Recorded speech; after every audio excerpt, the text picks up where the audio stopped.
மனிதகுல வாழில எல்லாரும் ஆன்மீக துறையில வெற்றி பெற வேண்டும், முழுமை பெற வேண்டும், அமைதி பெற வேண்டும் என்ற பெருநோக்கத்தோடு வாழ்நாள் முழுவதையுமே அர்ப்பணித்த பெரியார்கள், ஞானியர்கள், தவயோகிகள், மகர்ஷிகள் அத்தனை பேருடைய அறிவையும் நாம் வணங்குகிறோம், போற்றுகிறோம். அன்பர்களே, இன்று நாம் சிந்திக்க எடுத்துக்கொண்டிருக்கக்கூடிய பொருள் மதமும் சடங்குகளும். மதம் என்ற போதே அது எல்லாருக்கும் பொதுவான அர்த்தம் தெரியும். ஒரு சிலருக்கு அதனுடைய வேறுபாடு. மதத்துக்கும் இன்னொன்று சமயம் என்ற ஒரு வார்த்தை இருக்கிற, அதற்கும் உள்ள வேறுபாடு தெரிந்து கொள்ள வேண்டியது அவசியம். அதனால்தான் மனிதகுல வாழில ஆன்மீக துறையில ஏற்பட்ட ஒரு நல்ல சரித்திர நிகழ்ச்சிகள்லாம் நாம் கண்டுபிடிக்க முடியும். மதமில்லாத மனிதனுடைய வாழ்வு நிறைவு பெறாது, சீர்பெறாது. அப்ப மனிதனுக்கு வழிகாட்டியாகவும் பாதுகாப்பாகவும் எல்லா வளங்களையும் அளிக்கக்கூடியதாகவும் உள்ள ஒரு நல்ல நெறிதான் மதம். ஆகவே மதத்தை பற்றி எல்லோரும் புரிந்து கொள்ள வேண்டும். புரிந்து கொண்ட பிறகு அதை பின்பற்றி நடக்க வேண்டும். அப்பொழுதுதான் எல்லா மக்களும் அன்போடு பண்போடு ஒத்து உதவியும் வாழ முடியும். அன்பர்களே, இதுவரையில இந்த உலகில மனிதன் சிந்திக்க தொடங்கிய காலம் முதல் கொண்டு இன்று வரையில விரிந்த மதங்கள் எண்ணிறந்தவை.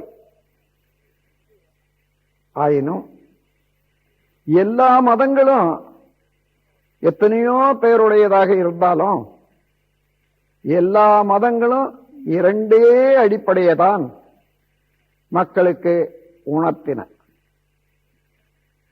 அவை என்னவென்றால், ஒன்று இறை வழிபாடு, இன்னொன்று அறநெறி.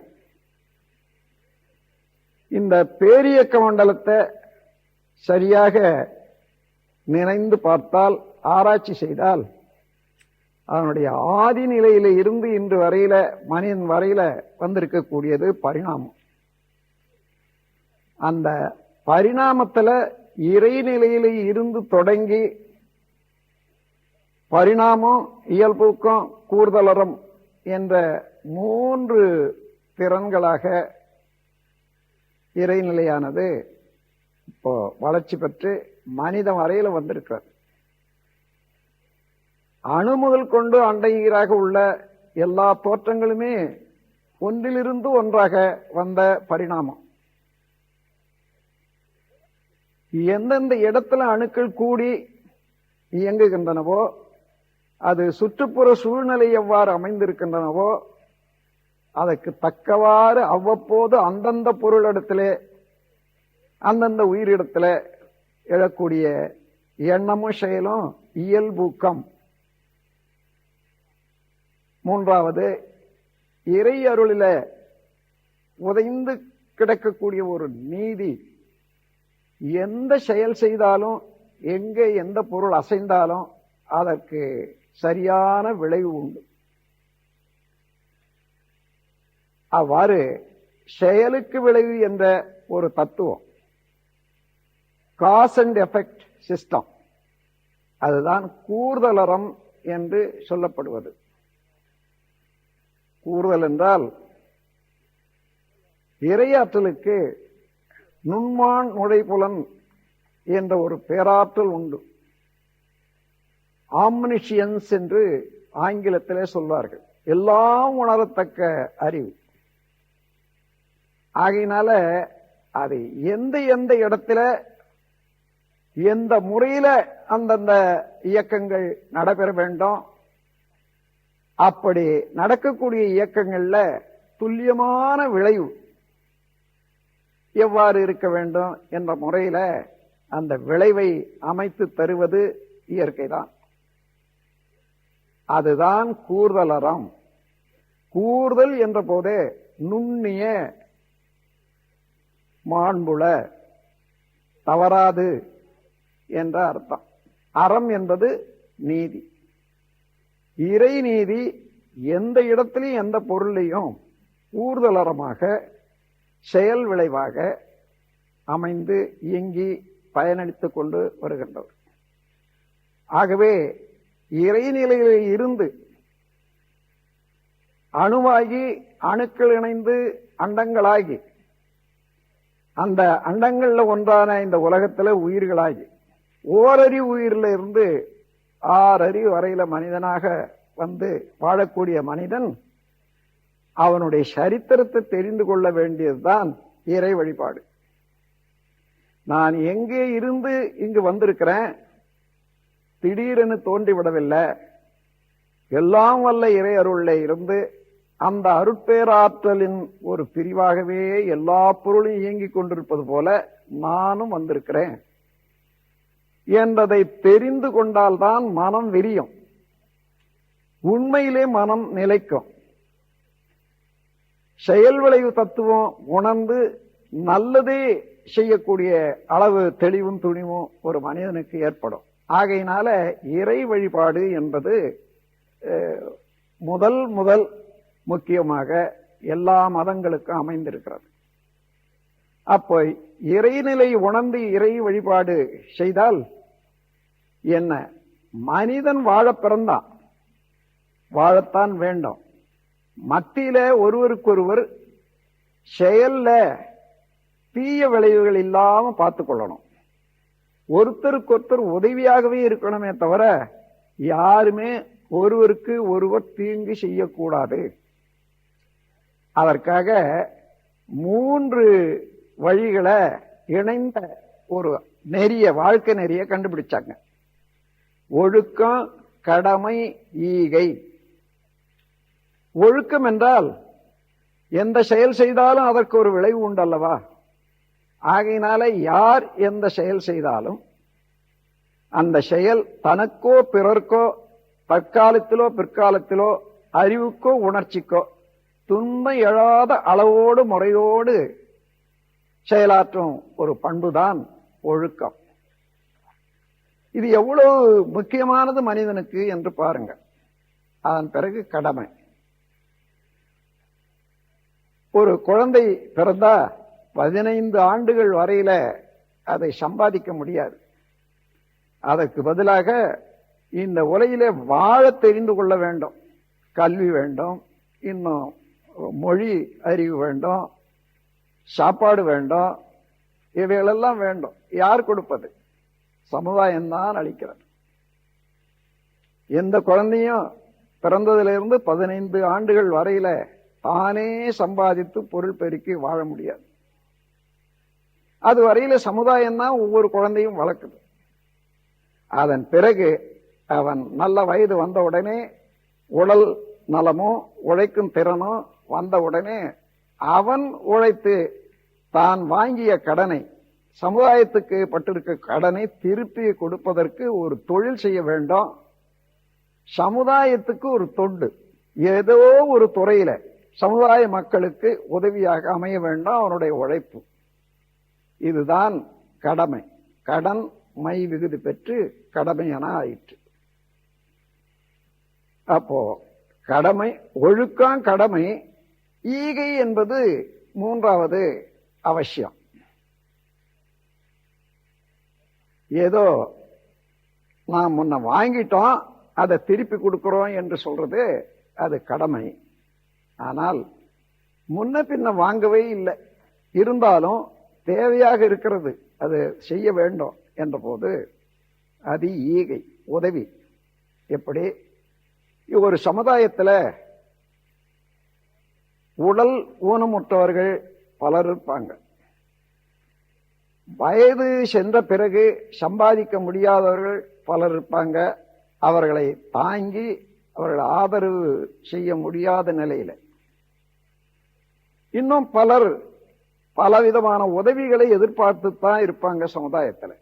அவ்வாறு வலு உள்ளவர்கள், பொருள் உள்ளவர்கள், வயது உள்ளவர்கள், அறிவு உள்ளவர்கள் மற்றவர்களுக்கு எதையுமே எதிர்பாராது, பதில் ஒன்றும் எதிர்பாராது செய்ய வேண்டிய உதவிக்குத்தான் தொண்டு என்று பெயர், ஈகை என்று பெயர். ஒரு ஈகை இல்லாத ஒரு சமுதாயத்துல மனிதன் வாழவே முடியாது. ஆகவே ஒழுக்கம், கடமை, ஈகை என்று மூன்றும் ஒன்று சேர்ந்த ஒரு அறவாழ்வுதான் அறம் எனப்படுகிறது. நெறி, அறநெறி. அப்போ தெய்வ வழிபாடு என்பது உள்ளதை உணர்ந்து கொண்டு, இறையாற்றலை உணர்ந்து, இறைவனுடைய செயல் நீதியை உணர்ந்து அதற்கு ஏற்றவாறு ஒத்து வாழ்வது என்பது இறை வழிபாடு. அறநெறி என்பது நம்மோடு பிறந்து உள்ள மக்கள், வாழ்ந்து கொண்டிருக்கக்கூடிய மக்கள், அவர்கள் வாழ்வுக்கு எந்த விதத்திலையும் குறுக்கிடாது, பிணக்குறாது, நான் வாழ வேண்டும் ஒத்தும் உதவியும் என்ற ஒரு பெருநெறிதான் அறம். இறை வழிபாடு என்றால் இறைவனுக்கு ஏதே கொடுத்து சந்தோஷப்படுத்தி விடலாம் என்று மனிதன் நினைக்கிறான். அது ஒரு தவறான கருத்தை தவிர அது நிறைவான கருத்து அல்ல. இறைவனுக்கு ஏதேனும் தேவை இருக்கிறதா? அது விஞ்ஞான பூர்வமாக எடுத்துக்கொள்ளுங்கள், வேதாந்த பூர்வமாக எடுத்துக்கொள்ளுங்கள். இறைவன் நிலையை உணர்ந்தால் எல்லாம் வல்ல முழுமுத பூரணமான பேராற்றல், எங்கும் நிறைந்தது, எல்லாமாக இருப்பது, எல்லா இயக்கங்களுக்கும் மூல காரணமாக இருப்பது, அன்பும் கருணையுமாக எல்லா உயிர்களிடத்தும் தன்னுடைய ஆற்றலை செலுத்திக் கொண்டே இருப்பது. அந்த ஆற்றலுக்கு உடல் உண்டா? இல்லை. இல்லை. பசி உண்டா? இல்லை. தேவை உண்டா? இல்லை. அத்தகைய இறைவனுக்கு நாம் ஏதேனும் செய்ய வேணுமா? ஏதாயிலும் சாப்பாடு கொடுத்து அல்லது துணி கொடுத்து இறைவனை மகிழச் செய்யலாம் என்று நினைப்பது இருக்கிறத, இந்த சமுதாயத்தில் ஒருத்தருக்கு ஒருத்தர் ஏதோ ஒரு வேலையை முடிக்கணும்னா அதுக்கு ஏதோ கையூட்டு கொடுத்து அந்த வேலையை முடிக்கிறது என்ற பழக்கத்தில் வந்து விட்ட மனிதனுக்கு கடவுளுக்கு கூட அப்படி ஏதாயாலும் கொடுத்து வேலையை முடிச்சுக்கலாம் என்ற எண்ணம் வர்றது அது இயல்பு தான். அதனால கடவுள் வழிபாடு என்றால் கடவுளுக்கு ஏதோ கொடுத்து கடவுளுக்கு மகிழ்ச்சி ஊட்ட வேணும் என்றது அல்ல. ஒவ்வொரு பொருள் அசைகிறதும், ஒவ்வொரு பொருள் உற்பத்தி ஆவதும், ஒவ்வொரு பொருளும் இயங்குவதும், அந்த இயக்கத்துக்கு காரணமான அசைவு அது இறைவனுடைய ஆற்றலே தவிர வேறொன்றும் இல்லை. உதாரணமாக அணு முதல் அண்ட கோடிகளை எல்லாம் எடுத்துக்கொள்ளுங்கள். இறைநிலை என்பது சுத்த வெளி, பூரண பொருள், அகண்டாகார ஒரு நிலை. அதிலே உள்ள அழுத்தம் என்பது அணுவையும் சூழ்ந்து அழுத்திக் கொண்டிருக்கிறது, அண்டங்களையும் சூழ்ந்து அழுத்திக் கொண்டிருக்கிறது, ஒவ்வொரு உயிரையும் சூழ்ந்து அழுத்திக் கொண்டிருக்கிறது. இந்த அழுத்தத்தினால அங்கே காந்த ஆற்றல் பெருகி ஒளி, ஒலி, சுவை, மனம், மனம் இவைகளெல்லாம் தோன்றி காந்த ஆற்றலுடைய தன்மாற்றமாக எல்லா பொருளும் எல்லா செயல்களும் சரியானபடி நிகழ்ந்து வருகின்றன.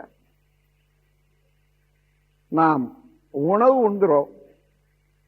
இறைநிலையை உணர்வதற்கும் அதை பின்பற்றுவதற்கும் ஒரு ஆராய்ச்சி வேணும். நாம் உணவு உண்கிறோம், அந்த உணவு என்ன ஆகிறது? 7 தாதுக்களாக மாற்றம் பெற்று உடலிலே அந்தந்த தாதுவோட சேர்ந்து உடல் இயக்கம் தொடர்ந்து நடைபெறுகின்றது. 7 தாதுக்களாவன ரத்தம், ரசம், ரத்தம், மாமிசம், கொழுப்பு, எலும்பு, மஜ்ஜை, சுக்கிலம் இவைகளெல்லாம் ஒன்றிலிருந்து ஒன்றாகிறது. முதல்ல உணவு உண்டால் அது ரசமாக ஜீரணம் செய்து ரசம் பிரித்து எடுக்கப்படுகிறது. அந்த ரசத்திலே ஒரு பகுதி ரத்தமாக்கப்படுகிறது, ரத்தத்திலே ஒரு பகுதி சதையாக்கப்படுகிறது. அதுபோல சதையில இருந்து பிரித்தெடுத்த எண்ணெய் கொழுப்பாக மாறுகிறது. கொழுப்பில இருந்து பிரித்தெடுத்த சுண்ணாம்பு சத்து உடல்ல எலும்பாக மாறுகிறது.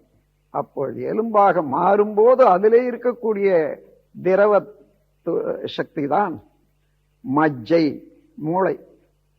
அதனுடைய எசன்ஸ், சுத்த எசன்ஸ் எதுவோ அதுதான் ஆண் பெண் வித்துநாதம். ஆக இவைகளெல்லாம் ஒன்றன் பின் ஒன்றாக வரும்போது எத்தனை மாறுதல் வேண்டும், என்னென்ன ரசாயனங்கள் வேண்டும், என்னென்ன நிறங்கள் வேண்டும், செயல்திறன்கள் வேண்டும், அவ்வளவும் அளித்து உணவுல இருந்து 7 தாதுக்களாகி இந்த உயிரும் உடலும் இயங்கிக் கொண்டே இருக்க செய்வதற்கு யார் காரணம்? அந்த உணவை ஜீரணமாக செய்வதற்கு யாராயிலும் தெரிஞ்சவங்க இருக்காங்களா? இந்த 7 தாதுக்களாக மாற்றுவதில் யாராயிலும் ஒரு சிறந்த நிபுணர்கள் இருக்கிறார்களா? யாருமே இல்லை. அவருடைய வேலை உணவை விழுங்குவதோட சரி, தொண்டை விட்டு உள்ள போயிடுச்சுன்னா சரி, அதுக்கப்புறம் ஒன்றும் தெரியாது. ஆனால் எப்படி நடக்கிறது? பெற்றோர்கள் செய்யவில்லை, நண்பர்கள் செய்வதில்லை, வரி வாங்கக்கூடிய அரசாங்கம் செய்வதில்லை. இங்குதான் 6வது அறிவுக்கு ஒரு நல்ல தெளிவு உண்டாகிறது. யார் செய்வது என்ன? எந்த மனிதனும் உலகத்துல அதை செய்ய தெரியாது, செய்ய முடியாது. அது விஞ்ஞானியாக இருந்தாலும் சரி, வேதாந்தியாக இருந்தாலும் சரி, உணவை 7 தாதுக்களாக மாற்றக்கூடிய வித்தை யாருமே செய்ய தெரியாது. அப்படியானால் யார் செய்வது? இங்குதான் மனித மனத்துக்கு, மனித திறமைக்கு அப்பாற்பட்ட ஒரு ஆற்றல் நமக்கு உள்ளும் புறமும் இருந்து கொண்டு 24 மணி நேரமும் ஆயுள் முழுவதும் இந்த செயலெல்லாம் நடத்தி வருகிறது. அந்த சக்தியை இறை நிலை என்றும், தெய்வம் என்றும், இயற்கை என்றும் சொல்வார்கள். எப்படி சொன்னாலும் என்ன, மனித மனத்துக்கு அப்பாற்பட்ட சாதாரண சக்தி அல்ல. அளவு முறை அறிந்து, இன்ப துன்ப இயல்பறிந்து, அவ்வப்போது ஏற்றவாறு செய்து கொள்ளக்கூடிய அத்தகைய செயல் திறன் இறைவனுடைய ஆற்றல்.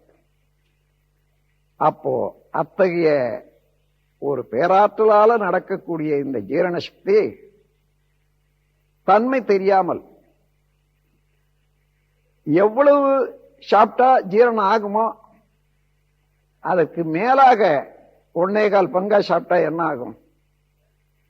அங்கே உணவு சீரணமாகுவதற்கு, ரசமாக பிரிப்பதற்கு அதுக்கு ஒரு திரவம் தேவை. ஹைட்ரோகுளோரிக் அமிலம் என்று சொல்வார்கள்.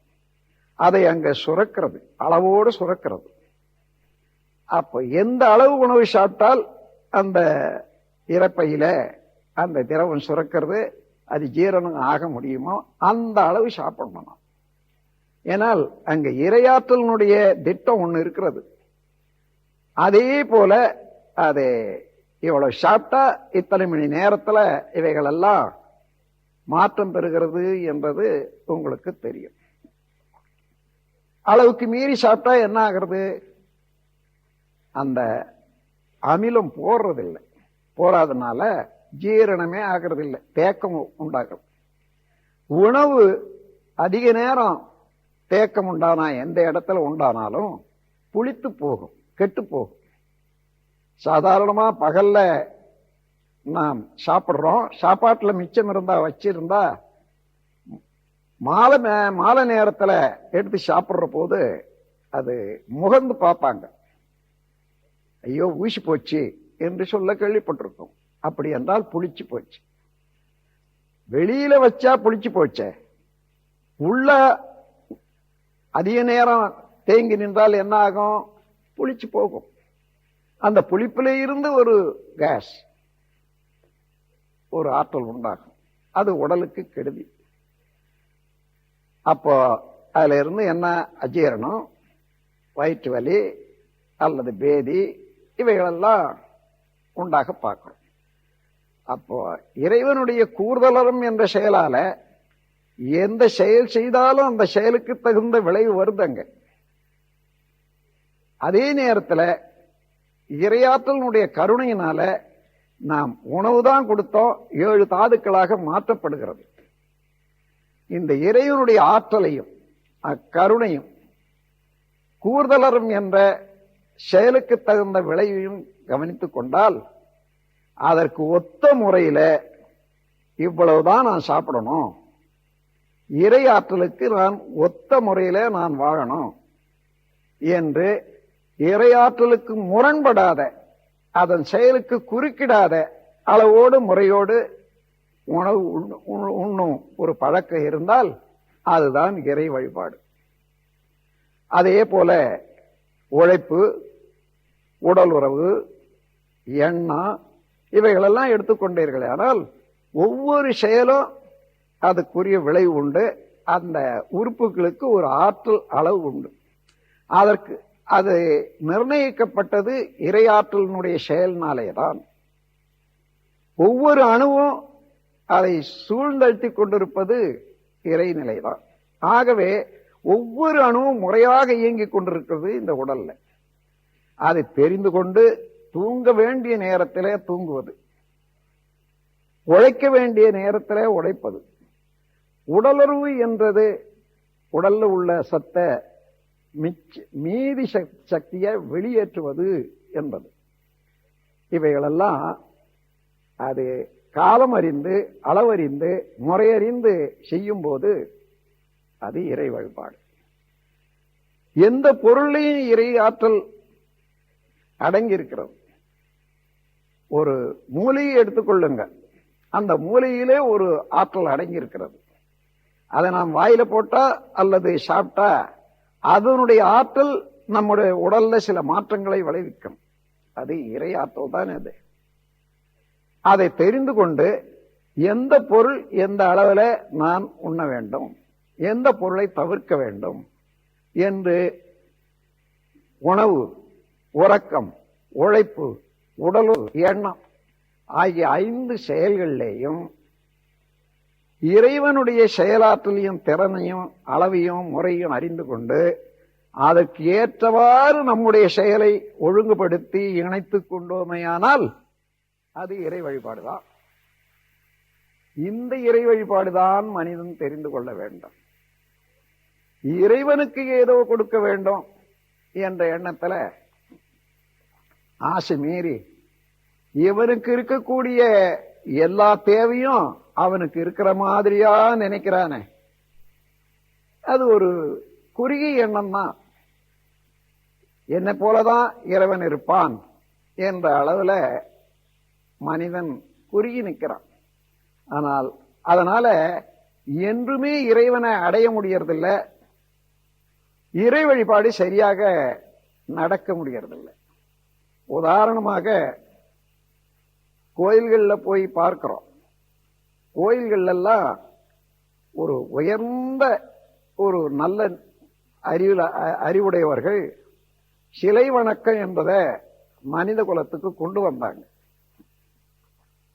சிலை வணக்கம் ஒரு தேவையில்லாத ஒன்று அல்ல. மனிதன் அறிவிலே சிறந்து விளங்குற போது இறைவனுடைய இருப்பு நிலைய உள்ளது உள்ளவாறே சொன்னால் விளங்கிக் கொள்ளுவான், அவனாகவும் விளங்கிக் கொள்வான். எங்கும் நிறைந்து இறைவழியாகி எல்லாவற்றிலும் ஆக்கப்பொருளாக ஊக்கப்பொருளாக இருந்து கொண்டிருப்பது இறைவன். ஆல்மைட்டி, ஆம்னிஷியன்ஸ், இந்த மாதிரியான நிலை இறைவனாக இருக்கிற போது இந்த சுத்த வெளியில அறிவும் விரைவும் அடங்கி இருக்கிறது என்ற பூரணத்துவம் தெரிந்தவர்களோ அல்லது அதனுடைய பரிணாமத்துல அணு முதல் கொண்டு அண்டங்களாக உள்ள பரிணாமமும், ஒவ்வொரு பொருளும் அதனுடைய முறையாக இயக்கம் உள்ள இயல்பூக்கமும், எந்த செயல் செய்தாலும் எந்த விளைவு வந்தாலும் ஒன்றோடு ஒன்று மோதினாலும் அதுக்கு தக்க விளைவு வரும் என்ற ஒரு கூறுதலறமும் குழந்தைகளால தெரிந்து கொள்ள முடியாது. சிந்தனை ஆற்றல் வரும் வரையிலே இதை தெரிந்து கொள்ள முடியாது. அவர்களுக்கெல்லாம் மனதை வழிப்படுத்துவதற்காக ஒரு வழி கண்டுபிடித்தார்கள் பெரியவர்கள். அவர்களும் இறையாற்றலை தெரிந்து கொள்ள வேண்டும், இறைவனை வழிபட வேண்டும். அதற்காக என்ன செய்தார்கள்? மனித மனம் எதையோ பார்க்கிறது. ஒவ்வொரு காட்சியும் ஒவ்வொரு செயலும் பதிவாகி விடுகிறது. அந்த பதிவுகளுக்கு ஏற்ப அவன் அறிவாட்சி தரத்துல குணத்துல அவன் பிரகாசிக்கிறான். அதற்கு எந்த மாதிரியான வணக்க முறை, மன உளவியல்பு வேண்டும் என்று சிந்தித்தார்கள். நல்ல அழகான உருவமும் உயர்ந்த குணமும் படைத்த ஒரு சிலை, ஒரு உரு வழிபாடு மனிதனுக்கு நல்லது என்று கண்டார்கள். அப்படியே கண்டபோது மனிதனுக்கு என்ன என்ன தேவை? மொத்த தேவையே உருவமைப்பு, குணம், அறிவின் உயர்வு, கீர்த்தி, உடல் வலிவு, சுகம், செல்வம் ஆக 7 சம்பத்துக்கள் தான் மனிதனுக்கு தேவை. இந்த 7 சம்பத்துக்கள்ல தான் ஒருத்தருக்கு ஒருத்தர் வித்தியாசப்படுறாங்க. அதுல எந்த எந்த சம்பத்து ஒருவனுக்கு குறைவாக இருக்கிறதோ அதை நிறைவு செய்து கொள்ளவும், அப்படியே உள்ள சம்பத்தை போற்றி காத்து வரவும், இந்த 7 சம்பத்துக்களை நாடி உளவியல் முறையில உள்ளத்தை மேன்மைப்படுத்த முயன்றவர்கள் அதற்கு தக்கவாறு ஒரு அழகிய உருவத்தையும் அதற்கு குணங்களையும் கற்பித்து, இம்மாதிரி ஒருத்தர் வழிபட்டார், அவனுக்கு என்ன என்ன நன்மைகள் ஏற்பட்டது என்று கதைகள், கற்பனை கதைகளையும் எழுதி வச்சாங்க. அதனால என்ன, அப்படி ஒரு உருவத்தை ஒரு மனிதன் வழிபட்டானே ஆனால், வணங்கினால், அவனுடைய அறிவு அதே உருவமாக அல்லவா எடுக்கிறது வடிவம். எந்த பொருளை பார்த்தாலும் அதே வடிவம் எடுப்பது மனதனுடைய இயல்பு. அது கருவமைப்புல கருமையத்தில பதிவாகும், கண்ல பதிவாகும், உடல்ல உள்ள செல்களுக்கெல்லாம் பதிவாகும், திருப்பி திருப்பி அதுவே அறிவாட்சி தரமாகவும் அமையும். அதனால ஒரு நல்ல உருவம், நல்ல குணம், நல்ல நடத்தை, நல்ல ஆற்றல் உள்ளதாக ஒரு சிலையை எடுத்து வைத்துக் கொண்டு என்ன சொல்றார்கள்? என்னுடைய அறிவை நான் அதோட செலுத்துகிறேன், என்னுடைய அறிவை விரித்து அதுவாக மாறுகிறேன் என்று சொல்லி வணக்கம் செய்கிறான். அது முடிந்த பிறகு என்ன? யதாஸ்தானம் பிரதிஷ்டையாமி, என்னுடைய அறிவை முன்னே இருந்த இடத்திலேயே நான் உள்ளமர்த்திக் கொள்ளுகிறேன். என்னுடைய அறிவை விரித்து இந்த வடிவமாக வணங்கினேன், அந்த வேலை முடிஞ்சது. இப்ப மீண்டும் என்னுடைய அறிவை உள்ளே அமர்த்திக் கொள்ளுகிறேன். இதுதான் சிலை வணக்கம். முற்காலத்துல சிலை வணக்கம் எல்லாம் இப்ப கற்சிலைகள் நீண்ட காலம் பொறுத்து வந்தது. கற்சிலைகள் அதற்கு முன்னதாக களிமண், மற்ற வெல்லம், இந்த மாதிரியான பொருட்களை வச்சு அதே போல உருவம் செய்து வச்சு அந்த உருவத்துக்கு வர்ணனை கொடுக்கறாங்க. அது சிலை வணக்கத்துல எல்லாம் ஒரு முதல்ல அந்த உருவ வர்ணனை, அதற்கு மேல சங்கல்பம். இதெல்லாம் நீங்க பார்த்தீங்கன்னா மந்திரம், யந்திரம், தந்திரம் என்று 3ஐயும் சிலை வணக்கத்தில் வச்சுக்கிறாங்க. மந்திரம் என்பது மனிதன் எந்த வார்த்தையை, எந்த சொல்ல உச்சரித்தால் எத்தனை நரம்புகள் சேர்ந்து இயங்கி அங்கே ஜீவகாந்த சக்தி ஒரு அமைதியான ஒரு நல்ல நிலைக்கு வரும் என்றதை கண்டுபிடித்து இந்த 50 எழுத்துக்கள்ல எந்த எந்த எழுத்து எந்த நரம்பை தொட்டு எங்கே வந்து முடியும். உதாரணமாக ஆ என்று சொல்லுகிறோம், தொண்டையில் ஆரம்பிக்குது, வாயில வந்து முடியுது. ஓ என்று சொல்றோம், மூலாதாரத்தில் ஆரம்பித்து வாயில வந்து முடியுது. ஓம் என்று சொன்னா என்ன, மூலாதாரத்தில் ஆரம்பித்து மூளையில வந்து முடியுது. என்ற எந்த வார்த்தையானாலும் எந்த சொல்லானாலும் இந்த மாதிரி எல்லாம் மூளையில வந்து முடியுது. அதனால அத பீஜாட்சரங்கள் என்று சொல்வார்கள். அந்த மாதிரி அட்சரங்களை ஒலித்து நம்ம உடல்ல உள்ள ஜீவகாந்த சக்தியை ஒரு நல்ல நிலைக்கு கொண்டு வருவதற்காக மந்திரங்களை கற்பிச்சாங்க. அதுக்கு மேலாக யந்திரம், உருவம், எந்த உருவம் இவன் எடுத்தால் இவனுடைய உடலுக்கும் வாழ்க்கைக்கும் நலமாக இருக்கும் என்பதை கற்பித்தது தான் இது வரையில வந்த பல உருவங்கள்ல சிலை வணக்கம் வந்ததுக்கு காரணம். அது யந்திரம். அதுக்கப்புறம் தந்திரம். எனக்கு என்ன வேணும் அதை சங்கல்பமாக்கி பல தடவை அதையே சொல்லி சொல்லி சங்கல்பமாக்கி கொள்றாங்க. இந்த யந்திரம், மந்திரம், யந்திரம், தந்திரம், இந்த மூன்று சேர்ந்ததுதான் சிலை வணக்கத்துல உள்ளது. ஆகவே இதெல்லாம் மனிதனுடைய அறிவை வளப்படுத்தி, மனதை வளப்படுத்தி, அறிவை எட்டும் வரையில, உண்மையை உணரும் வரையில மனிதன் தவறாத வாழ்க்கையில வழிநடக்கும்படியாக ஒரு தூண்டுதலும், அதற்கு மேலாக ஒருவர் உலக வாழ்க்கையில தேர்ந்தவர்கள் அவருக்கு குருவாக இருந்து கொண்டு அவரை கண்காணித்து பாதுகாத்து வழிநடத்தி வருவதும் தான் பக்தி மார்க்கம். அதனால பக்தி மார்க்கத்துல இருக்கக்கூடியவர்கள் எல்லாம் அதுவேதான் முடிவு என்று எண்ணுவதற்கில்லை.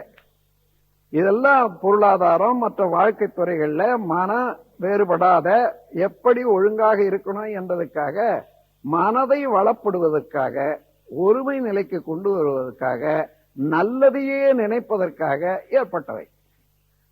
ஆனாலும் அந்த மனத்தடியிலே உள்ள அறிவை அறியும் வரையில மனிதன் முழுமை பெற முடியாது. அதற்கு தக்க ஒரு பயிற்சி அகத்தவம் தான்.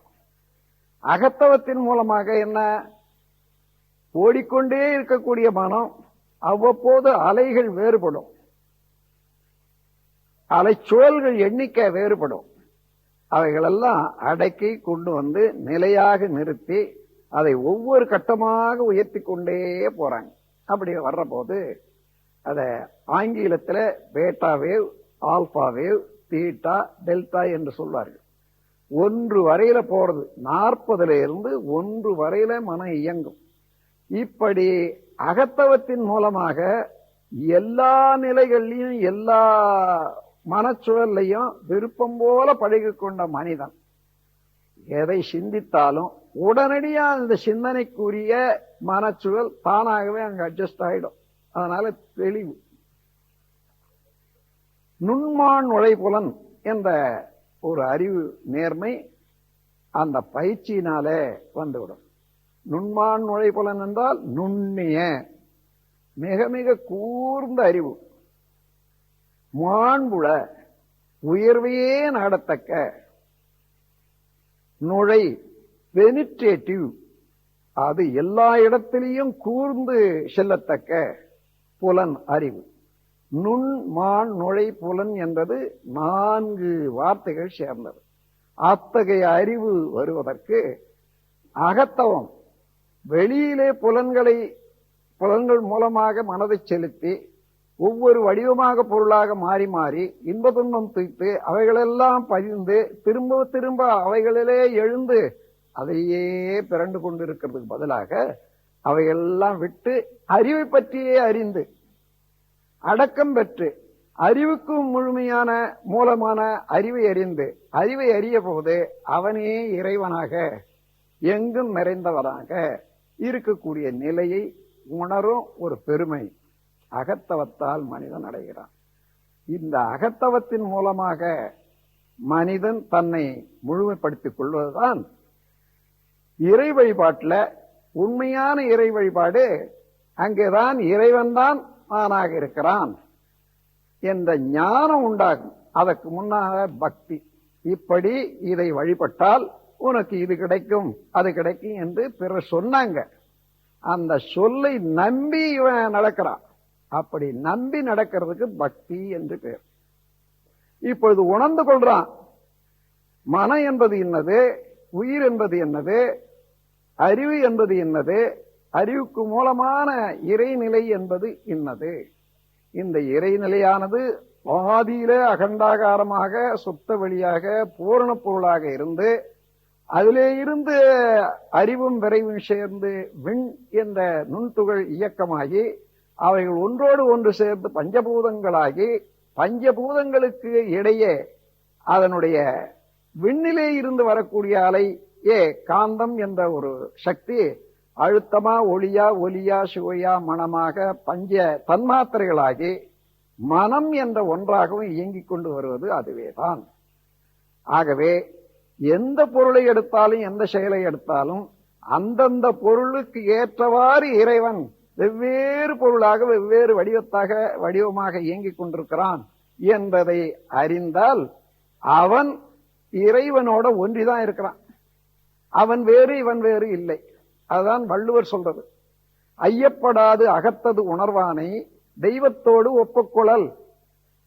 சந்தேகமின்றி அந்த உட்பொருளாக உள்ள இவனுடைய அகம் என்றால் உள்ளம், உள்ளத்துக்கு உட்பொருளாக உள்ள இறைநிலையை மனிதன் உணர்ந்து கொண்டானே ஆனால் அவனும் இறைவனேதான். ஏனென்றால் இந்த எல்லை கட்டிய மனதில் இருந்து விரிந்து விரிந்து விரிந்து விரிந்து எல்லையற்ற ஆற்றல் உள்ள இறைவனாகவே மாறி இறைவனோடவே ஒன்றி நிற்கக்கூடிய தன்னை பெற்றவனாகினால இறைநிலை உணர்ந்தவன் இறைவனாகி விட்டவன் என்ற கருத்தை வள்ளுவ பெருமான் சொல்றார். ஆகவே இந்த இறை வழிபாட்டில் முதல் இது அறிவை விரித்து ஒழுங்குபடுத்திக் கொள்வது, தன்னுடைய பொருளாதாரம் உருவ அமைப்பு இவைகளெல்லாம் மேம்படுத்திக் கொள்வதற்காக சிலை வணக்கம். அதற்கு மேலாக அறிவை அறிந்து பிறவியை முடித்து தன்னை முழுமையாக்கிக் கொள்வதற்காக அகத்தவம் என்பது வேண்டும். அகத்தவத்தின் மூலமாக உணர்வது என்ன? இறைவன் பேராற்றல் உள்ள சுத்தவெளி, எங்கும் நிறைந்தவன். அதற்கு வெட்டவெளி என்று சாதாரணமாக சொல்வது. சித்தர்கள் என்ன சொல்வாங்க? வெட்டவெளி தன்னை மெய்யென்று இருப்போர்க்கு பட்டயமேதுக்கடி. இந்த வெட்டவெளிதான் மெய்ப்பொருள் என்று உணர்ந்து அது இருந்து இயக்கம் தோன்றிய அணுவாக அணுக்கள் கூடிய பல்வேறு இயக்கங்களாக உள்ள இந்த பிரபஞ்சத்தை உணர்ந்தவன் அவன் எங்க போய் ஒரு பட்டம் பெற முடியும்? அவனுக்கு பட்டம் கொடுக்கிறது யாரு? ஆகவே வெட்ட வெளி தன்னை மெய்யென்று இருப்போர்க்கு பட்டயம் ஏதுக்கடி என்ற பாடல் ஒரு சித்தருடைய பாடல். அன்பர்களே, அந்த முறையில இறைநிலை உணர்ந்து கொண்டானேயானால் உடல்ல உள்ள இயக்கங்கள் எல்லாம் இறைவன் நடத்துறான் என்றது தெரிந்து கொள்வதோடு இந்த பேரியக்க மண்டலம் முழுவதையும் விரிந்து நின்றானே அங்கே நடக்கக்கூடிய இயக்கங்கள் எல்லாம் பார்க்கிறான். அணு முதல் கொண்டு அண்டங்களை எல்லாம் எப்படி தாங்கிக் கொண்டிருக்கிறான் இந்த இறைவன் சுத்தவெளி என்ற பெயரால. எல்லாமே அவனிலே மிதந்து கொண்டு உருண்டு கொண்டு இயங்கிக் கொண்டிருக்கின்றன என்ற காட்சியை பார்க்கும்போது எவ்வளவு பேரானந்தம் அடைகிறான். ஏன்? அவனே இவனாக இருப்பதையும் உணர்ந்தான், அதே நேரத்தில் அவனுடைய ஆற்றல் எல்லாம் உணர்கிறான். அந்த ஆற்றலோடு தான் ஒன்றி மகிழ்ச்சி அடைகிறான் இந்த பேரின்பத்தில். அந்த நிலையில உண்மையாக மெய்ப்பொருள் தெய்வம் என்பது என்ன என்பதை அவன் சொல்லுகிறான். சுத்தவெளி, இறைவெளி, அதுதான் பேராற்றல் உடையது அது முதல் முதல் யார் கண்டுபிடித்தானோ அந்த சுத்த வெளிதான் ஆதிநிலை என்றும் அதிலே இருந்துதான் இந்த உலகம் தோன்றியது என்று யார் கண்டுபிடித்தானோ அவன் என்ன சொல்றான், இதில் இருந்து தோன்றிய மக்கள் எல்லாம் ஒரே ஒரு வயிற்றில் பிறந்த, அதாவது சகோதரர்கள், அவன் ஆற்றிய அவனால் ஆன உலகிலே பிறந்தவர்கள், உலகம் ஒன்று. அந்த உலகத்திலே பிறந்தவர்கள் அல்ல, உலகத்திலே உள்ள எல்லாரையும் பிறக்க வைத்தது அந்த உலகம்தான். ஆகவே எல்லோரும் சகோதரர்கள். ஆகவே ஒருவருக்கு ஒருவர் ஒத்து உதவியும் தான் வாழ வேண்டும். யாருக்கு ஒருவருக்கு ஒருவர் பிடுங்கவோ தீங்கிழைக்கவோ கூடாது என்ற நெறியை வைத்துக் கொண்டு வாழ தொடங்கியவர்கள் சமயம் என்று சொன்னது. சமயம் என்றால் சம பிளஸ் இஷம். நெறி, இஷம் என்பது நெறி.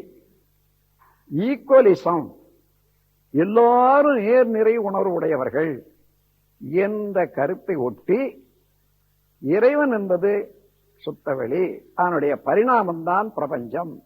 அதனுடைய இயல்பூக்கமாக வந்ததுல முடிவான ஒரு பொருள் தான் மனிதன். ஆகவே மனிதனிடம் எல்லா இறைவனுடைய ஆற்றல் எல்லாம் அடங்கி இருக்கிறது. இறைவனை உணர்ந்து வழிபட்டு நடக்க வேண்டும். இறைவனாலேயே ஆக்கப்பட்ட ஆன இந்த மனித மக்கள் ஒவ்வொருவரையும் நேசித்து நன்மையை செய்ய வேண்டாம், உதவி வாழ வேண்டும். இந்த சமயத்துக்கு என்ன பேரு?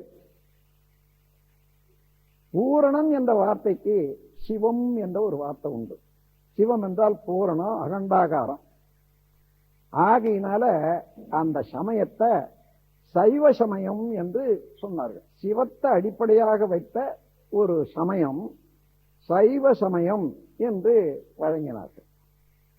காலம் சென்றது.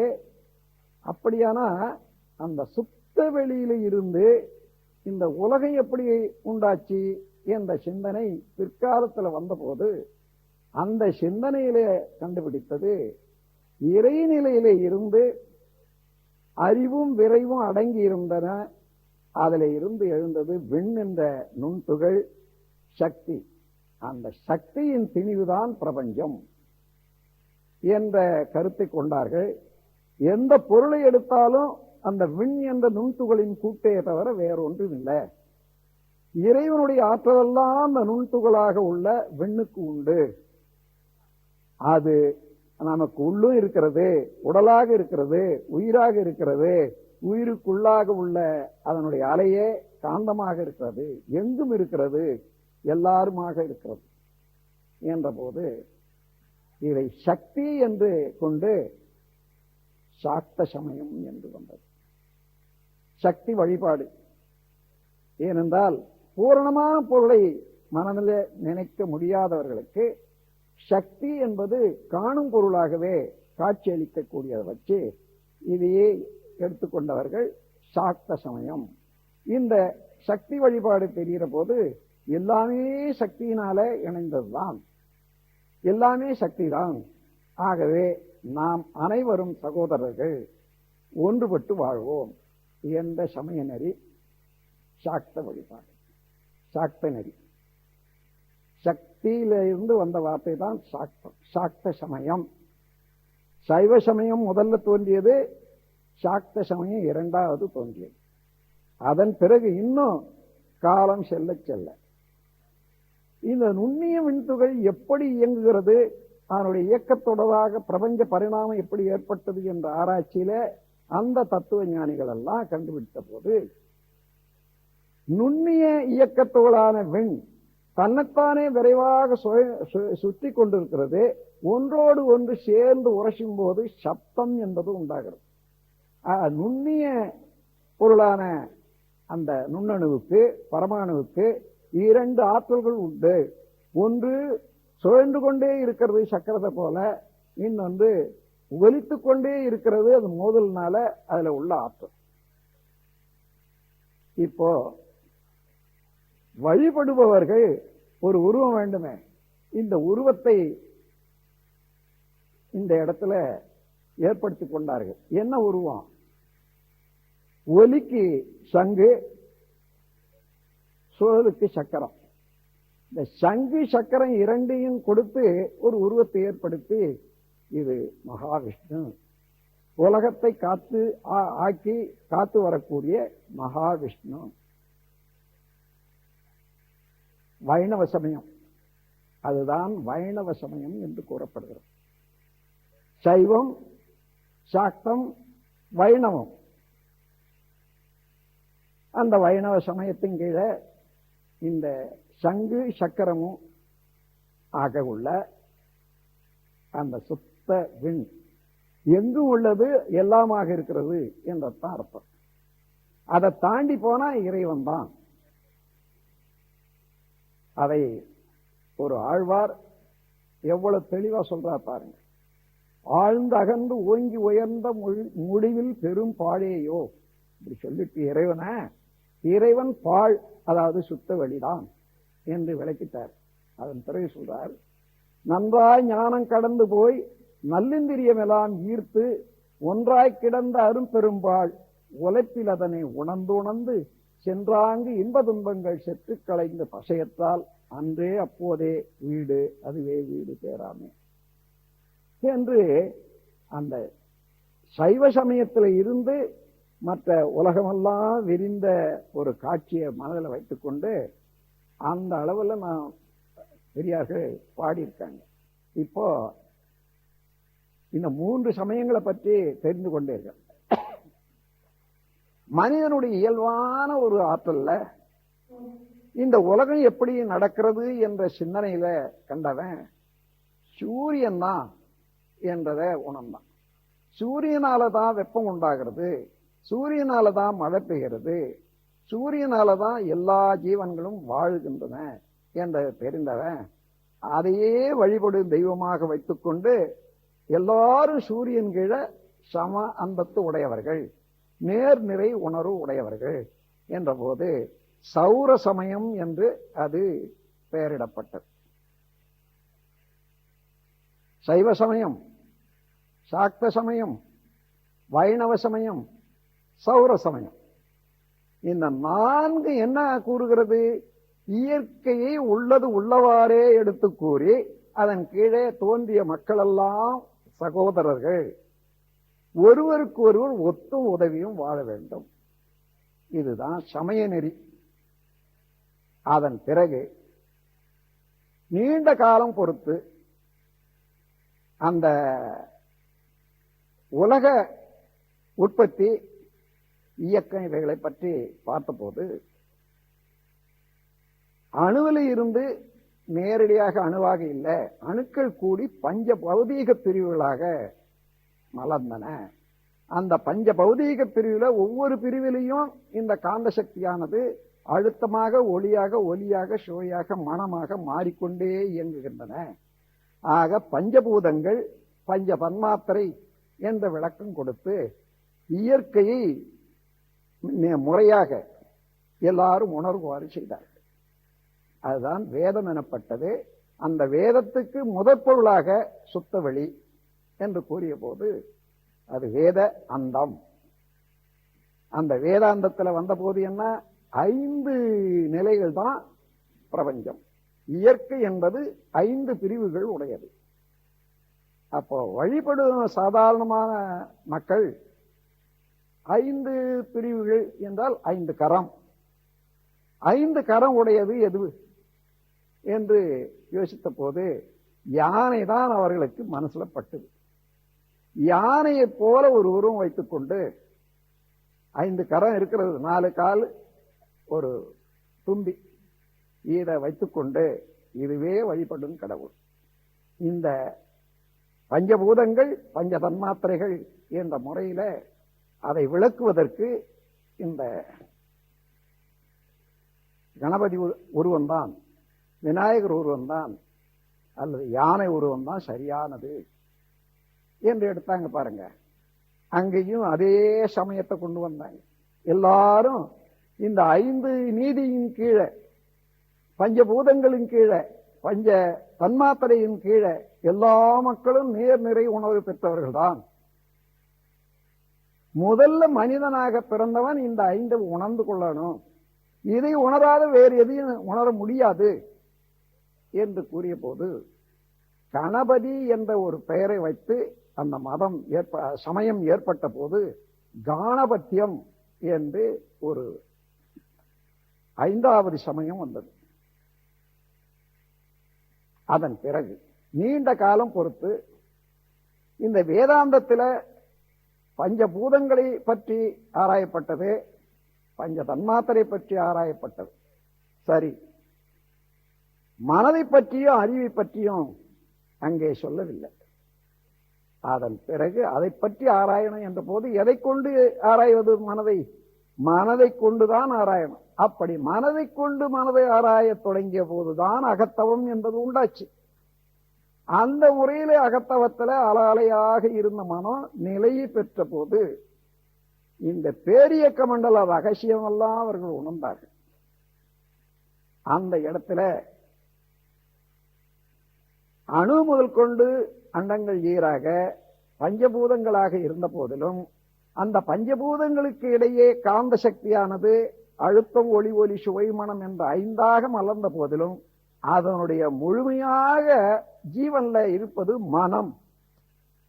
காந்த அலைதான் மனமாக உள்ளது. அந்த காந்தத்துக்கு அடித்தளமாக உள்ளது இறைநிலையும், இறைநிலையிலே இருந்து வந்த விண் சுழலின் அலையும். ஆக இறைநிலை, விண்சுழல் என்ற அலை, இந்த இரண்டும் சக்தியும் சிவமும் சேர்ந்த பொருள். அது பிரணவம் என்று கூறி இது 6 பிரிவுகளை உடையது இந்த பிரபஞ்சம். 5 பஞ்சபூதங்கள், பஞ்ச தன்மாத்திரை மாத்திரம் அல்லாது மனம் என்ற ஒன்றும் சேர்த்து 6 நிலைகளாக சொன்னார்கள். சாதாரணமாக உருவ வழிபாட்டில் உள்ளவர்களுக்கு இந்த 6 நிலைகளை எப்படி காட்டுறது?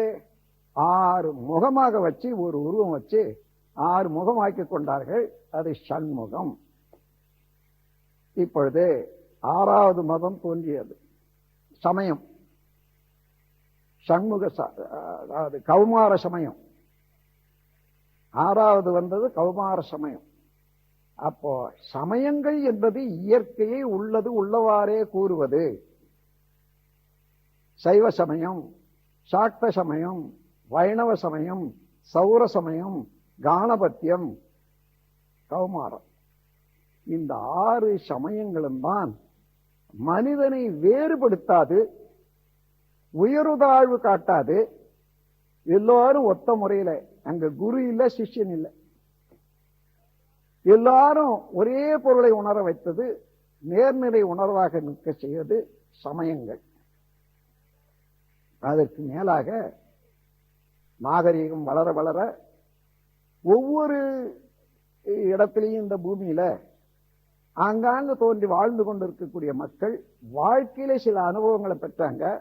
அந்த அனுபவங்களை தன்னுடைய குழந்தைகளுக்கு எடுத்து சொல்லி, இன்னதுதான் செய்யணும், இன்னது இப்படி செய்யணும், இன்னது சாப்பிடணும், இன்ன துன்பம் வந்தால் இப்படி தீர்த்து கொள்ளணும் என்ற போது தாய் தந்தையர் வழியே இயற்கை உணர்ந்து வாழும் வழியை பின்பற்றி அதை கற்றுக்கொண்ட ஒரு முறை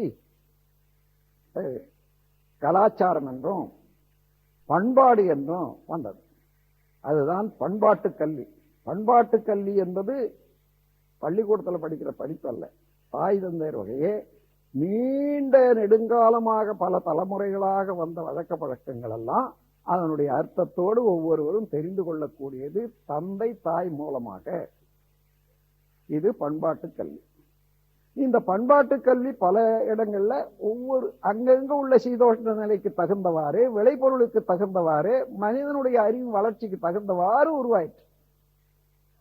அதற்கு மேலாக வந்த சிந்தனையாளர்கள் அங்க பார்த்தார்கள், இதுல எந்த எந்த குறைபாடு இருக்குதோ அந்த குறைபாட்டை எடுத்துக்காட்டி அதை பூர்த்தி செய்வதற்காக சில வழக்க பழக்கங்களை ஏற்படுத்தி அதை முறைப்படுத்தி சடங்குகளாக்குறாங்க. என்ன, ஒன்றன் பின் ஒன்றாக எதை செய்வது என்பதை அந்த சடங்குகளாகவே செய்து ஒன்று கூட விடாத செய்து காட்டினாங்க. எந்த செயல் செய்தால் அந்த குற்றம் வரும், அது வராத இருக்கிறதுக்கு என்ன செய்யலாம், ஒரு உதாரணம் சொல்றேன். முற்காலங்கள் எல்லாம் ஒரு திருமணம் செய்தாங்களேன்னா குளத்துல போய் எல்லாரும் அந்த ஊர் பெண்கள் எல்லாம் போய் குளத்துல தண்ணி எடுத்துட்டு வராங்க. அந்த தண்ணியை வச்சுதான் சாப்பாட்டுக்கு திருமணத்துக்கு வேண்டி எல்லாம் வேணும். எப்போ எல்லாம் மாலை வேறையில் தான் வருவாங்க. 7 மணி 8 மணிக்கு தொடங்கி குளத்துல இருந்து வரிசையா கொண்டு வராங்க. அந்த சமயத்துல இரவுல வாழக்கூடிய சில பறக்கக்கூடிய பறவைகள் இருக்குது அல்லவா, அது எச்சமிட்டுடும் ஒவ்வொரு சமயத்துல, எல்லா நேரத்திலும் இல்லைனாலும். அதற்காக இந்த பெண்கள் எல்லாம் கொடை எடுத்துக்கிட்டு வர்ற போது ஆண்கள் எல்லாம் 4 மூலையிலையும் ஒரு துணியை பிடித்து கொண்டு அது கொடை மாதிரி அந்த எச்சமிட்டா அதோட போகணும் என்றதாக கொண்டு வந்தாங்க. வீட்டை கொண்டு வர்ற வரைக்கும் வந்தது. இதுதான் சடங்கு. அந்த எச்சமிடாத பாதுகாத்துக் கொள்றது. அந்த சடங்கினுடைய தன்மை என்னதுன்னு தெரியாதனால இன்றைக்கு கூட கிராமங்கள்ல குழா தண்ணி குடிச்சுக்கிட்டு அந்த குழா தண்ணியிலேயே நாம் எல்லாமே நடக்கிற போது அந்த ஊர்ல இருக்கக்கூடிய குளம் கூட வறண்டு போச்சுன்னு வச்சுங்க. இப்பவும் அதே மாதிரி ஏதோ ஒரு வழியில குழா தண்ணியை பிடிச்சி கொண்டு வர்றாங்க. ஆண்கள் எல்லாம் துணியை பிடிச்சிட்டே வர்றாங்க, பாக்குறோம். இதுதான் சடங்குகள் அர்த்தமுடையது ஆரம்ப காலத்துல. அது தேவையில்லாத காலத்துல செய்யற போது அது தேவையில்லாத மாத்திரம் இல்ல, வேஸ்ட். நம்முடைய ஆற்றல், அறிவு, நேரம் எல்லாமே பாழாய் போகுது. இன்னொரு உதாரணம், ஒரு காலத்துல குழந்தைகள் படிக்கிறதுக்கு பள்ளிக்கூடம் இல்லை. வனப்புறத்தில் இருக்கக்கூடிய ரிஷிகள், யோகிகள் அவர்கள் கொண்டு விட்டு படிக்க சொல்லுவாங்க. அது குருகுலம். படிச்சுட்டு வருவான். ஆனா அவனுக்கு உலகமே தெரியாது. அவனுக்கு வாழ்க்கை நடத்தணும். சிலர் அப்படியே சன்னியாசியாகவும் இருந்துடுவாங்க. ஆனால் சிலர் வாழ்க்கை நடத்தணும்ன்ற போது அவனுக்கு ஒரு பெண்ணையும் கொடுத்து திருமணம் செய்து வைக்கிறது என்று ஒரு அவசியம் வந்த போது அவனை கொண்டு அந்த பிரம்மச்சாரிய விரதத்தில் இருக்கிற போது பார்க்கும் போதே தெரியணும் அவன் மொட்டை அடிச்சிருப்பான். மொட்டை அடிச்சிட்டு இருந்தா நான் சம்பாதிக்க தெரியாதவன், நீங்க தான் சாப்பாடு போடணும்ன்ற அளவுக்கு அதுவே ஒரு அறிகுறி. அப்போ அந்த மொட்டை அடிச்சுட்டு இருக்கக்கூடிய பிள்ளைகளுக்கு குடும்ப விவகாரம் தெரியாது, மற்றவங்க தான் உதவும். அவனுக்கு ஒரு திருமணம் செய்யற போது என்ன பண்ணாங்க, அந்த மொட்டை அடிச்சதுல இருந்து அவனை குடும்பியாக்கணும். கொண்டு அதுக்கு முன்னதாக கொஞ்சம் மயிரை வளர்த்து அங்க ஒரு சின்ன அளவுக்கு குடுமி, அன்னைக்கே வளர முடியாது இல்லையா, சின்ன அளவுக்கு ஒரு இடம் வச்சு மயிர் வச்சு மிச்சமெல்லாம் சவரம் பண்ணிட்டாங்க. இதுக்கு பேரு குடும்பி. அவனை குடும்பி என்ற அடையாளம் காட்டுறான் அன்னைக்கு. இன்னைக்கு அமெரிக்காவில் படிச்சுட்டு வருவான். அவன் கிராப் வச்சிருப்பான். அந்த கிராப்பும் தலை வரைக்கும் இது கண்ணு வரைக்கும் வந்திருக்கும். இவனுக்கு போய் இப்போ அதே போல சடங்கு செய்யணும்னு சொன்னா சும்மா உட்கார வச்சு எப்படி, அந்த சடங்குக்கு அர்த்தமே இல்லை. அதே போல அவனை வீட்டுக்கு கொண்டு வருவதற்கு அவனுக்கு ஒரு செருப்பு கொடுத்து அவனுக்கு ஒரு கொடையை கொடுத்து அவனை அழைச்சிட்டு வந்தாங்க அந்த காலத்துல. இப்போ யூனிவர்சிட்டியில படிச்சுட்டு வருவான். அவனுக்கு கூட அது யாத்திரை போறதுன்னு ஒரு சடங்கு வச்சு அங்க இங்க நிறுத்தி வச்சு மறுபடியும் அழைச்சிட்டு வர்றாங்க, பார்க்கிறீங்க இல்லையா? இது அவசியம் தானே? இம்மாதிரியான காலத்துக்கு ஒவ்வாத சடங்கு முறைகள் எல்லாம் தீர்த்து தான் ஆகணும், ஒழிச்சு தான் ஆகணும். அது பெரியவங்க அந்தந்த மதத்தை சேர்ந்தவர்களோ மதத்துல ஆராய்ச்சி உள்ளவர்கள் எல்லாம் சேர்ந்து இது இனிமே தேவையில்லை, காலம் மாறிவிட்டது, இந்த காலத்துக்கு ஒவ்வாதது தேவையில்லாது, இதை விட்டு விடலாம் என்று சொல்லி மாற்றிக்கொள்ள வேண்டிய அவசியம் வந்து விட்டது. அப்படி மனிதன் என்ற ஒரு குணம் என்னன்னா, ஏதோ முன்ன பிடிச்சான் பழக்கத்துல ஒண்ணு வந்துட்டு அதை மாத்தவே மாட்டான், விடவே மாட்டான். உண்டி பொட்டி மாதிரி எவ்வளவு போட்டாலும் பிடிக்கும், ஆனா கையை விட்டு எடுக்க முடியாது, எடுக்கிறதா உடைக்கணும். அதே போல சாகும் போதுதான் ஏதாயிலும் பழக்கம் தான் போகுமே தவிர வாழ்நாள் முழுவதும் ஒரு பழக்கத்தை மாற்றிக்கொள்ள மனிதன் துணிவு தெளிவு இருக்கிறதா என்று சொன்னால் தெளிவு இருக்கிறது, துணிவு இருக்கிறது இல்லை. ஆகையினால என்ன ஆகுது, இந்த அனாவசியமான சடங்கே நமக்கு எவ்வளவு பாரமா இருக்கு பாருங்க.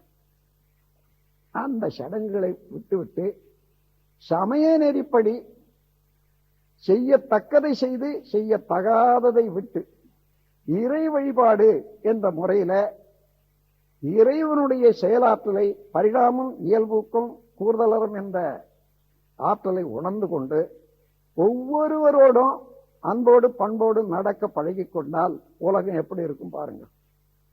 இப்ப இருக்கக்கூடிய உலகம் என்ன நடக்கிறது, எந்த வகையிலையும் பிறர் பொருள் எனக்கு வரணும், இந்த வியாபாரம் தான். அரசியல்லையும் வந்தாச்சு, மதத்திலையும் வந்தாச்சு, பொருள் துறையிலையும் வந்தாச்சு. பிறர் பொருள் பறிக்காமல் என்னால் ஆன உதவி அவருக்கு செய்து அவரும் வாழணும் நானும் வாழணும் என்ற அறிவு மனிதனுக்கு இல்லையா? இருக்கிறது. அந்த அறிவை வளர்க்க வேண்டும். காலத்துக்கு இறை வழிபாடு வேணுமானால் அந்த அறிவை வளர்ப்பதற்கு அந்தந்த மதத்தில் உள்ள பெரியார்கள், ஏனென்றா ஒரு மதத்தில் உள்ள குறைபாடை இன்னொருவர் சுட்டி காட்ட முடியாது, சண்டை வரும், பிணக்கு வரும். அதனால அங்கங்கே அந்தந்த மதத்தில் உள்ள ஆதரைஸ்டு, அதாவது உயர்த்தி வைக்கப்பட்ட அந்தந்த ஸ்தாபனத்தில் உள்ள பெரியார்கள் கூர்ந்து ஆராய்ந்து இது இன்றைக்கு தேவை, இது இன்றைக்கு தேவையில்லை, மாற்றிக்கொள்ளலாம் என்ற அளவு மாற்றிவிட்ட ஒரு சங்கடமும் உலகத்தில் இல்லை. இந்த இத்தகைய உயர்ந்த மனிதனுக்கு எப்படி பிறர் பொருள் பறித்து வாழக்கூடிய துணிவு வந்தது என்று பார்த்தா அது ஒரு பெரிய ஆச்சரியம். மனிதன் எங்க இருந்து தோன்றி வந்தான், மனிதனுடைய வித்து விலங்கினத்திலிருந்து தான் வந்திருக்கிறது. விலங்கினத்தினுடைய வாழ்க்கை நிலை என்ன, இன்னொரு ஜீவனை அடிக்கிறது, கொல்றது, சாப்பிடுறது, வாழறது. அப்போ ஒன்று உயிர்கொலை, இரண்டாவது அது உடம்ப திருடி தான் உணவா சாப்பிடுறது, மூன்றாவது இன்னொரு உயிர் வாழ்க்கை சுதந்திரத்தை பறிக்கிறது. இந்த மூன்றும் பறித்துண்டல் தானே. ஆனா அது தவறு என்று சொல்ல முடியுமா? விலங்கினத்துக்கு அது இயல்பு. பொருள், அதாவது உணவுப் பொருள் உற்பத்தி செய்ய முடியாத உயிரினங்கள். அதனால உள்ளது உள்ளவாறே சாப்பிடும். ஆறாவது அறிவு மனிதன் பெற்ற பிறகு பூமியும் தண்ணியும் வைத்துக்கொண்டு எந்த உணவையும் உற்பத்தி செய்து சாப்பிடலாம் என்ற திறமை வந்த பிறகு அதுவும் ஒரு மனித இனத்துக்கு தேவையான அளவுக்கு மேலும் உற்பத்தி செய்யலாம் என்ற அளவுக்கு விஞ்ஞான அறிவு வந்த பிறகு கூட இப்படி ஒருவரை ஒருவர் பறித்து உண்ணுவது அவசியமா என்று நினைப்பாரும் இல்லை, நினைத்து அதை போக்கிக் கொள்வதற்கு வழிவகுப்பாரும் இல்லை என்று இன்றைய வரைக்கும். அதனால அரசியல்ல, மதங்கள்ல, பொருளாதாரத்துல, மூன்று துறையிலையும் பறித்துண்ணுதலே நீதியாய் போச்சு. இந்த நிலை மாறணும்னு சொன்னா இறைநிலை, உண்மையான மதம் என்னது என்று உணரணும். மதத்தை விட சமயம், மதமெல்லாம் ஒன்றாக்கி சமயமாக மனிதன் நினைக்க ஆரம்பிச்சுட்டான்னா இயற்கையில எல்லா மனிதனும் நேர்நிறை உணர்வு பெற்றவர்கள். மனிதன் மனிதனை பறித்து உண்ண வேண்டியது அவசியமே இல்லை. எல்லாருமே இயன்ற வரையில பிறருக்கு உதவி கொண்டு அவர்கள் உதவியை பெற்று எல்லாருமே அமைதியாக வாழ முடியும். என்றவாறு என்ன பஞ்சாயத்து இல்லையா, அல்லது நாட்டாட்சி இல்லையா, அல்லது ஒவ்வொரு தேச ஆட்சி இல்லையா? எல்லா நாடுகளும் இப்போ ஒன்று கூடி நாட்டோ சீட்டோ யுஎன்ஓ இவைகள் எல்லாம் இல்லையா? இவ்வளவு அரசாங்கமும் வைத்துக்கொண்டு இதை பற்றி இன்னுமே சிந்திக்காத சடங்கு முறையை விட்டு வைக்கிறதுனால மனித குலத்துல ஒரு அமைதியின்மை, மனித குல வாழ்க்கையில உள்ள பொருள் இழப்பு, அறிவு மேம்பட முடியாத தடைகள் இவைகளெல்லாம் உள்ளன. இப்போ உண்மையான மதம், அதாவது சமயம் மனித வாழ்வில் செயல்பட வேண்டுமானால் இறைவனை பற்றி நல்ல தெளிவாக உணர்ந்து கொள்ள வேண்டும். குழந்தைகளால முடியாது, அவர்களுக்கு பக்தி மார்க்கம் இருக்கட்டும். ஆனால் குழந்தை வயது போகும்போது அவனா சிந்திக்க கூடிய இடத்துல கொண்டு வந்து, நீ இப்படி இருக்கிறாய், உன் உடலிலே நடைபெறக்கூடிய இயக்கங்கள்லாம் இறைவனால இந்த மாதிரி நடக்கிறது, அதுதான் இறைவன். அது உள்ளே அறிவாக இருக்கிறது, வெளியிலே இறை வெளியாக இருக்கிறது. இறை வெளி என்றால் வெட்ட வெளி என்றால் சும்மா ஒண்ணுமே இல்லாது என்று எண்ண வேண்டாம். இந்த பேரியக்க மண்டலத்தில் உள்ள எல்லா கோள்களும் ஒவ்வொன்றும் தானே ஒரு நேதியோடு காலத்தோடு இயங்கி ஒன்றை ஒன்று சுத்தி கொண்டு வருவதற்கு ஒரு காலம் வகுத்து கொண்டு எல்லாமே ஒழுங்காக இயங்கி கொண்டு வருவதற்கு தூரம் இவ்வளவுதான் வைத்துக் கொள்ளணும் என்ற அளவுக்கு வைத்துக்கொண்டு இயங்கும் போது அதுக்கெல்லாம் காரணமானது அந்த வான்காந்தமாக இருக்கிறது. வான்காந்தத்துல இறைவெளியும் அத விண்ணிலே இருந்து வந்த அலையும் சேர்ந்ததுதான் வான்காந்தம். எனவே எங்குமே நிறைந்துள்ளது இறையாற்றல், எல்லா செயலாக இருப்பது இறையாற்றல். அந்த இறையாற்றலை மதிப்போம், அதற்கு உட்பட்டு ஒத்து முரணில்லாது நாம் வாழ்வோம் என்ற ஒரு தெளிவு, ஒரு பயிற்சி, ஒரு விளக்கம் இன்றைய கல்வியில வரணும். இதுவரையில கல்வி விரிந்தது, விஞ்ஞானம் வெகு அளவுல விரிந்திருக்கிறது, விஞ்ஞானிகளை போற்றுவோம். ஆனாலும் அந்த எந்த விஞ்ஞானமும் இன்னும் வாழ்க்கையை பற்றி, நல்ல வாழ்வை பற்றி விஞ்ஞானம் விளக்கவே இல்லை. நோய் வந்த பிறகு அத எந்த உறுப்பை கட் பண்ணி விடலாம், அதாவது அறுத்து போட்டு விடலாம், அதை எப்படி தீர்க்கலாம் என்றதில் தான் சிந்தை இருக்கிறதே தவிர நோய் வராமல் இருப்பதற்கு உரிய ஒழுக்க பழக்கங்களை பற்றி இன்னமும் விஞ்ஞானம் தலையிடவே இல்லை. அப்படி தலையிட்ட அனாவசியமாக இருக்கக்கூடிய சடங்கு சம்பிரதாயங்கள் அத்தனையும் போயிடும். எந்த சடங்கு, ஒரு நாட்டுப்புறத்துல நான் இருந்த ஊர்லயே சொல்றேன், பொங்கல்ல மஞ்சள் கரும்பு இவைகளெல்லாம் வச்சு சூரியனை நினைவுபடுத்துறதுக்காக சூரியனை போல ஒரு படம் எழுதி தீபாரதனை பண்ணுவாங்க பொங்கல் வச்சு. இது அங்க சரி. இப்ப அமெரிக்காவில் போயிருக்கிறோம், அல்லது சென்னையில ஒருத்த உத்தியோகத்தில் இருக்கான், அவன் வீட்டுல அன்னைக்கு பொங்கல் அன்னைக்கு கடையில போய் கரும்பு வாங்கிட்டு வந்தேன், மஞ்சள் வாங்கிட்டு வந்தேன், அங்க வச்சு அங்க தீபாரதனை பண்ணி அங்க சாப்பிடுற அளவுக்கு அந்த சடங்கு விட்டு கொடுக்க முடியல. இது தேவைதானா?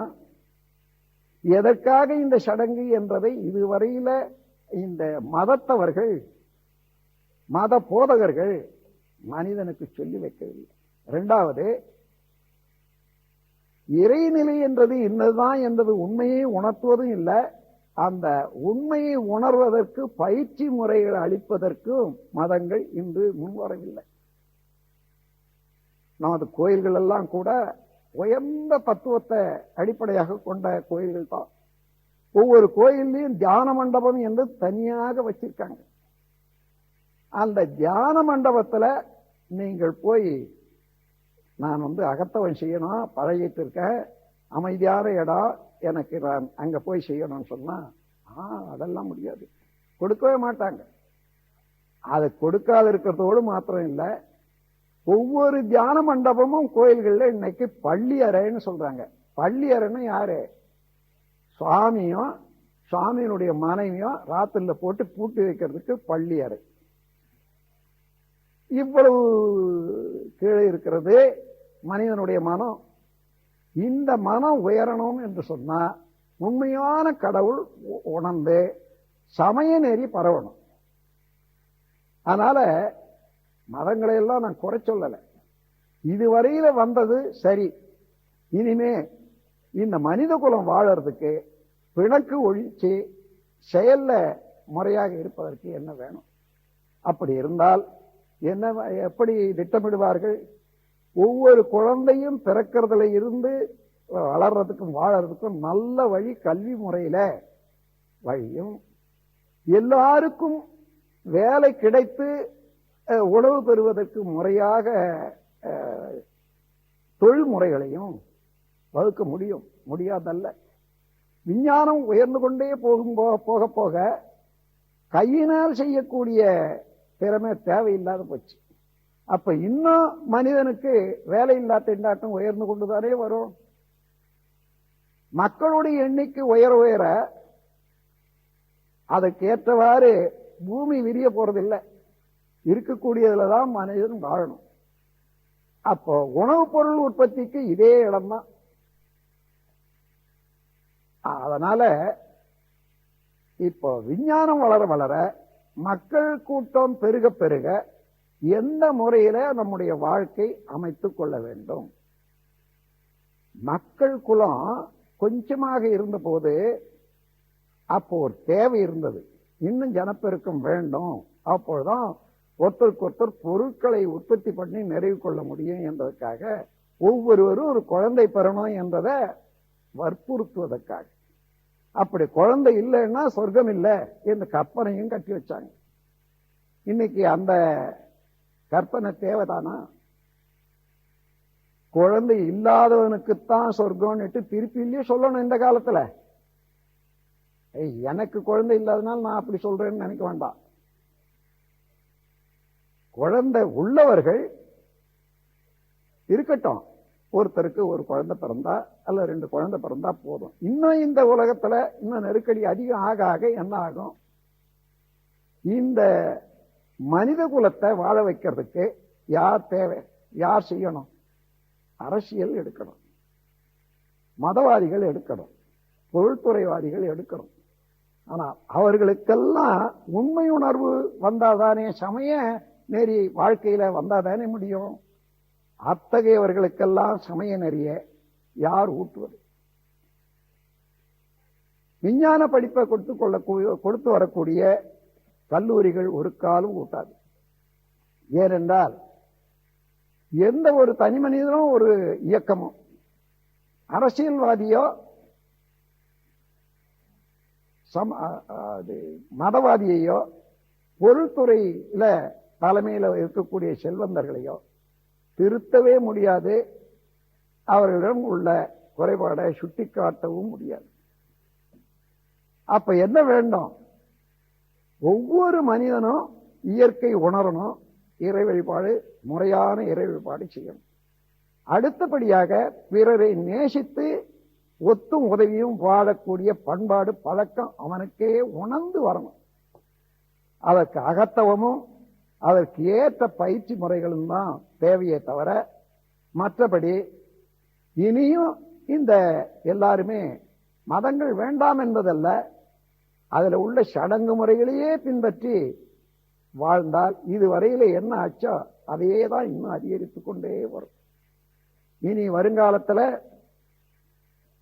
இந்த வெடிமருந்துகள், இன்னும் அணுக்குண்டுகள் இவைகளெல்லாம் அதிகமாயிட்டே வருது. இதுக்கு தக்கவாறு எதிர்காலத்துல மனிதன் வாழணும்னா சமய நெறிதான் வேண்டும், உண்மை உணர்வு வேண்டும். உண்மை உணரணும், உள்ளது உணரணும், நல்லது செய்யணும், அல்லவே விடணும். அத்தகைய முறையில ஒவ்வொரு மனிதனும் சிந்தித்தால் இன்றைக்கு எல்லாரும் நல்ல கல்வியை, ஆக்கபூர்வமான கல்வியை கற்றுக்கொள்ளக்கூடிய பள்ளிக்கூடங்கள் வரும். பள்ளிக்கூடத்துக்கு பிள்ளைகளை இட்டுட்டு போனா நீங்க எவ்வளவு பணம் கொடுக்கணும்னு கேட்க முடியாது. பள்ளிக்கூடம் எல்லாருக்கும் சொந்தம், தேவை. அந்த முறையில் நீங்க பாத்தீங்கன்னா எந்த பக்கம் போனாலும் அரசியல் ஒண்ணு இடிக்குது, மதம் ஒண்ணு இடிக்குது, அல்லது பொருள்துறையில இடிக்கும். இந்த இடி நீங்கி, கான்ஃபிளிக்ட் தடைகள் நீங்கி மனிதன் மனிதனாக வாழணும்னு சொன்னா இறை உணர்வு எல்லாருக்கும் வர வேண்டும். அதன் மூலமாக தான் சமய நெறி உண்டாகும். எல்லா இடத்துலையும், எல்லா பொருளையும், எல்லா அறிவிலையும் இறைவன் இயங்கிக் கொண்டிருக்கிறத தெரிந்து கொண்டானே ஆனால் யார் யாருக்கு தீங்கு செய்ய முடியும்? அந்த முறையில அன்பும் பண்பும் சேவையும் உலகம் முழுவதும் மக்கள் குலத்துல பரவி எல்லாரும் இனிமையாக அமைதியாக வாழலாம். ஆகவே நல்ல முறையில சடங்கு முறையை விட்டு உண்மை உணர்வு பெற்ற சமய நெறிய எல்லாரும் கைப்பற்றுவதற்கு உரிய மாற்றம் உலகத்துல வரணும். அதற்காக சிந்திக்கவும் இயன்ற வரையில் உங்களால அதுக்கு தொண்டு செய்யவும் வேணும் என்று கேட்டுக்கொண்டு என்னுடைய உரையை முடிக்கிறேன். வாழ்க வளமுடன். வாழ்க வளம்.